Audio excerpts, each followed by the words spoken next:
So in the article, I'm trying to explain. I'm not sure I'm doing a very good job of it, but each of these products here, Microsoft Edge, Firefox, and Google Chrome, they're called web browsers. Their only function is to go to websites. Okay, so whether you're going to, let's use Google.com as an example.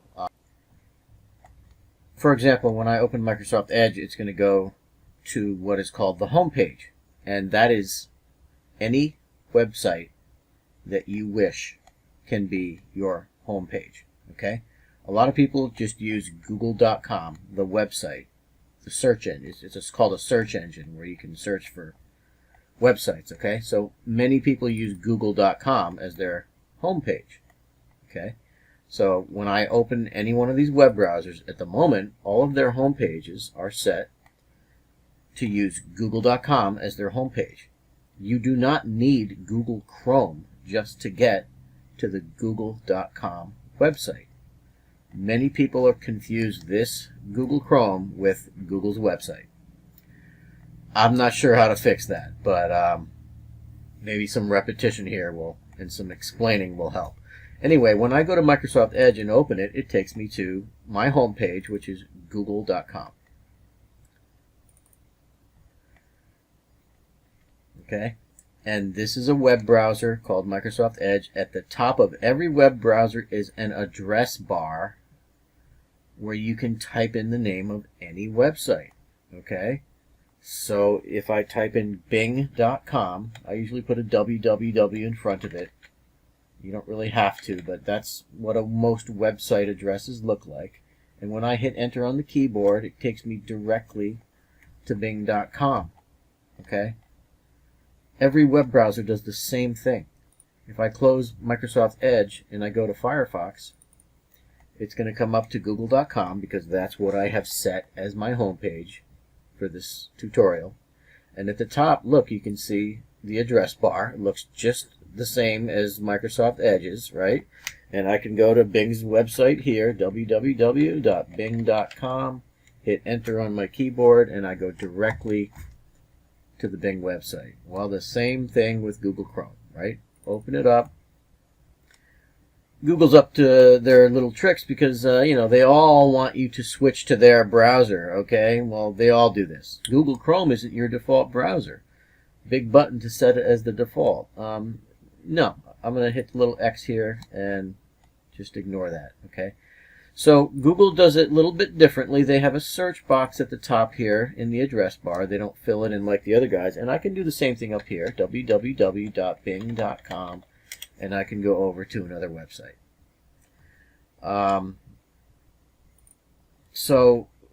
They all three do the same thing. You do not need Google Chrome just to get to google.com. So why would you want all three of these on your computer? You don't need all three of these on your computer for the most part. You really just need one. Sometimes a particular website won't display on one and it displays fine using another one. So there are cases for why you'd want to have more than one browser on the computer, but my customers would mostly just be confused by that, honestly. They don't need more than one way to do the same thing as much as possible, so I encourage all my customers to just forget about the other two and stick with the one that comes on the computer, okay? I just don't see a reason to confuse them. But many times their kids come in for the weekend and they're used to using another browser. So they download that and they like to change the way their parents' computers work sometimes. And unfortunately, you shouldn't do that to your parents because that can get them confused. But anyway, I really just want people to understand that the only function of these icons is to go to websites. That's it. So another thing people do is, when I tell them, a lot of times I'm helping people over the phone or whatever, and I tell them to go to a particular website, and they don't know what I'm talking about. I have to, tell them, oh, well, you know how you get to Google, or I can't just say open the web browser because for some reason no one knows what it is. They think they don't understand it, and I have a hard time explaining this this stuff sometimes to people that are not savvy with computers. But when someone asks you to go to a website, the first thing you do is launch your web browser. Okay, I'm going to stick with Microsoft Edge for the moment. We don't really need these other two.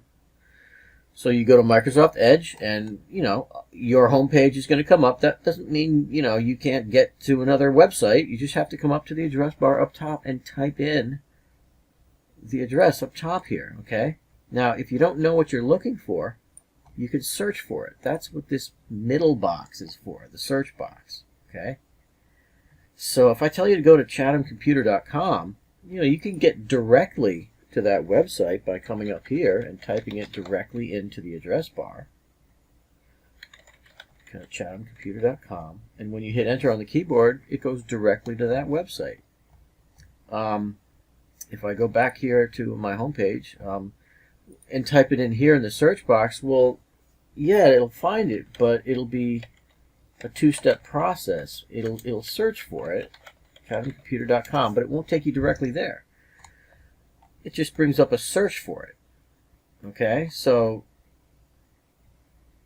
that's the difference between typing things in directly up to at the top, which takes you directly there, or searching for something.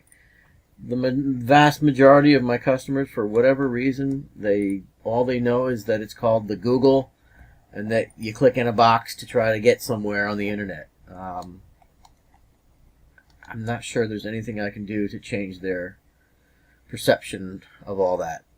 But anyway, I tried.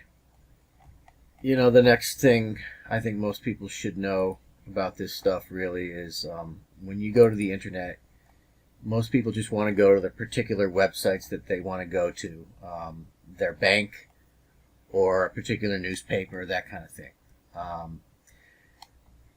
Instead of typing it in every time, you can make little buttons up here. There's something missing from this screen that I think most people should know about, and I think most people might have it. It's called the Favorites bar.